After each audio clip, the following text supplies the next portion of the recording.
Schlitz, and welcome back to another episode of Kitchen Witchery and Other Spells. As you can see, I have found my pentagram. I'm happy. Alright, so I'm going to make chorizo, spinach, and goat cheese frittata this morning. I'm actually going to use my, you can't see it, I'm going to use my toaster oven because, hi Rocky.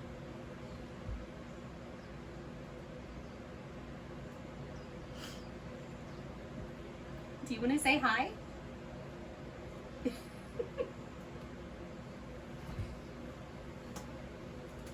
This is Rocky. He's very needy. Anyway, I'm going to use the toaster oven for this because it actually has a convection setting, which is better, I think, for making things like eggs. So for this recipe, you'll need one cat who is very needy. You will also need a small onion sliced. If you're going to use Mexican chorizo, in my case I'm using Argentinian chorizo from the Chori Man, and I'll put a link to his stuff in the description.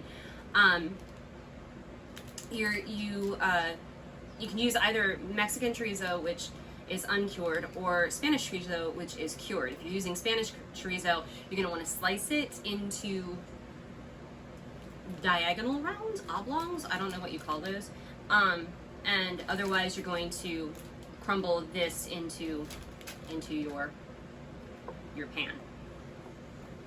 You are proud of yourself, aren't you? You will need ghee or butter or whatever oil you prefer for cooking this bad boy. You're going to need 200 grams of spinach, 200 grams of fresh spinach, 2 cloves of minced garlic measured to your heart's content, and 12 eggs. 12 eggs. You will also need, of course, goat cheese since it's in the title. You'll need 3.5 ounces as opposed to 4 ounces, but hey, we got a 4-ounce log, that's what we're going to use. So, I guess at this point, I'm going to have to extricate myself from the cat, who is being very awkward at the moment, and we'll get everything reframed and get started on making the frittata. Okay, so I've melted my ghee and butter since I didn't realize I was so low on ghee, and I'm just gonna put my onions in here. You want to do this on medium-high heat, or medium heat, not medium-high heat, and you're using sliced onions. Probably not a good idea to pick the rest of those up at this point. Don't cook like I do. I mean, you can use me for inspiration and such, but don't do it the way I do it. I will guarantee that you end up with burns. Because I do stupid things. Okay, so you're going to cook up your onions here. This is going to take about 3 to 5 minutes because you want to get them a nice golden brown color. And then we're going to add our chorizo in about 3 to 5 minutes. Now, here's the thing. If you are not blessed to live near the Chori Man, you will have to use inferior chorizos. And those chorizos have a lot of grease and oil and such. So if you're using that kind of chorizo, you are just going to cook it until it expresses its oils and such. If you're using Spanish chorizo, you're going to cook the rounds, oblongs, whatever, until they're tender. In my case, I have to guess, because one of the things that I love about the Chori Man's chorizo is it is not greasy. So I just have to kind of guess as to what I'm looking for this particular recipe when I get that in there. We are using the red chorizo. It actually has a name, and I do believe that name starts with a Z. And I don't remember what it is, and since I'm recording on my phone, I can't really look it up. So, Chori Man makes, what, 4 different kinds? He's got... Oh yeah, plus he started with braised beef too. Oh yeah, he started using... but he doesn't sell that for No. He doesn't sell that for like in 1 pound or 10 pound containers. So the chorizo that he sells soy rizo, which I might actually try his soy rizo. Most soy rizo makes me break out because I'm allergic to it apparently. Or I'm allergic to something about it. But he makes soy rizo. He makes Tolucan green chorizo in both chicken and pork, I believe. He makes the red chorizo that starts with a Z in both chicken and pork, I believe. There is habanero maple, which only comes in pork, and then there is white, which also has a name that I don't remember, which also only comes in pork. So these are like the different options that you have available. All of them have very different spices, and the green and the red chorizos both come in links if you prefer links, or they come in like, you know, your standard 1 pound brick of chorizo. Okay, these are starting to get a little bit of color on them because I've just spent like 3 minutes yammering about chorizo at you, because that's how we roll. So the next part, I'm probably not going to spend so much time just vamping. I'm just going to do the next part of the recipe, and then we'll come back once that part is finished. So the next part of the recipe is to add the minced garlic, which is only going to take like a minute to cook. And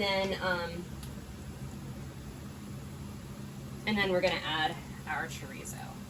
So garlic.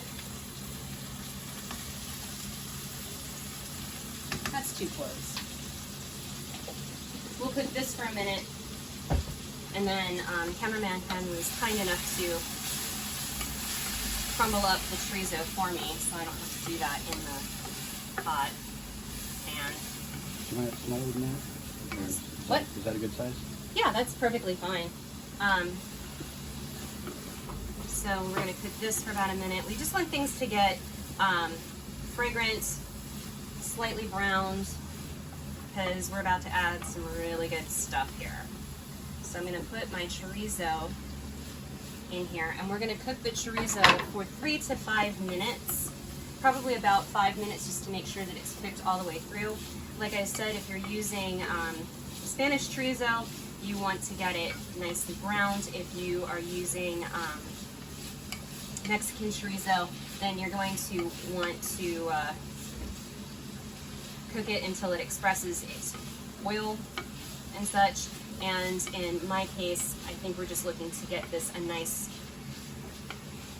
darker red color to make sure that it's mostly cooked. I mean, this is going in the oven again anyway, but we want to get it cooked as well as we can. So we'll be back in a few minutes. Okay, so our chorizo is cooked, and everything smells amazing. So at this point, we're going to add our 200 grams of fresh spinach in here. I'm using baby spinach. Not that it really makes a difference. This is a lot of spinach though, which, yeah, I'm perfectly happy with a lot of spinach. I like spinach. I like it a lot. It's just a little difficult to stir this much spinach. Oops. So you don't do what I do. Alright. You could put the lid on it and steam it down a little. Yeah, I think I will. We're going to steam this down a little bit. We have a lid. The lid's kind of gross. Cat fur. Cat fur, because we have cats. So we're going to steam this down a little bit, and then we'll come back and I'll stir it in and show you where to go from there. Alrighty, so this has steamed down a bit. Basically what we're trying to do is we just want to combine this all together, but we want to wilt the spinach. So, and then stir it to combine. Did I mention this smells really good? Because if I didn't mention that, I don't think I'm doing my job. Okay, so that is all nicely wilted. Now, the next thing we're going to do, this has to happen kind of quickly. Oops. We're going to pour our 12 eggs that we've whisked with some salt and pepper into our pot. Get that all like that. And then we're going to take half of our goat's cheese and we're going to stir it in because you want to kind of get that melty. As melty as you can get it in just a few minutes before the eggs start setting.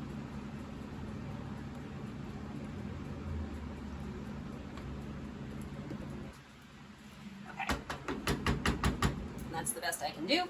So then the final part is to place some goat cheese on top of it, like that.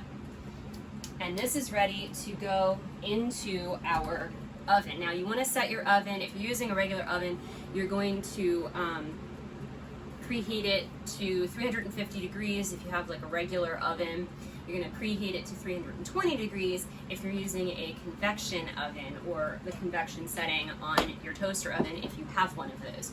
So we're going to go ahead and get this into the toaster oven. Since I am short, I'm going to have cameraman Ken do it. It's going to bake for 25 minutes and then we will be back. And if you're wondering what this thing is here on my stovetop, that is shrimp enchiladas. That's the second batch that cameraman Ken made. They're absolutely delicious, but it took us 4 hours. And we ran out of spoons, both metaphorically and literally, making that particular dish. It was really good though, but that's what those are. Shrimp enchiladas. No, there's no video. So what we ended up doing was we ended up putting this under the broiler for 3 to 5 minutes to get it to brown up a little bit. It actually released better from the pan, I think, by doing it that way. Now you'll notice that there's a huge section taken out, and that's because I've already served up myself and cameraman Ken. So I'm gonna go ahead and, hi Rocky, no, ow, get down, please get down, thank you. So it is 8 servings, this is a single serving, and let's see how this tastes. It's perfect. It's got great flavor. Everything blends really well together. Of course, there's like a lot of antioxidant power in it because it's spinach. And the goat cheese just blends and balances everything. It's very good. Highly recommend. I got this from a website called the Keto Diet app. I don't actually have the app, but they have a lot of really good recipes. So that is my recommendation, and I want to thank you guys for tuning in and watching, and I hope you enjoyed it. If you did, go ahead, hit the thumbs up button. If you didn't, smash that dislike button. Leave me a comment either way. Let me know what you think. Let me know if you're going to make this yourself, etc., etc. I'll put a link to it in the comments, or in the description. So, yeah. I've got some other things I need to get going, so I will see you guys next time, and have a great weekend.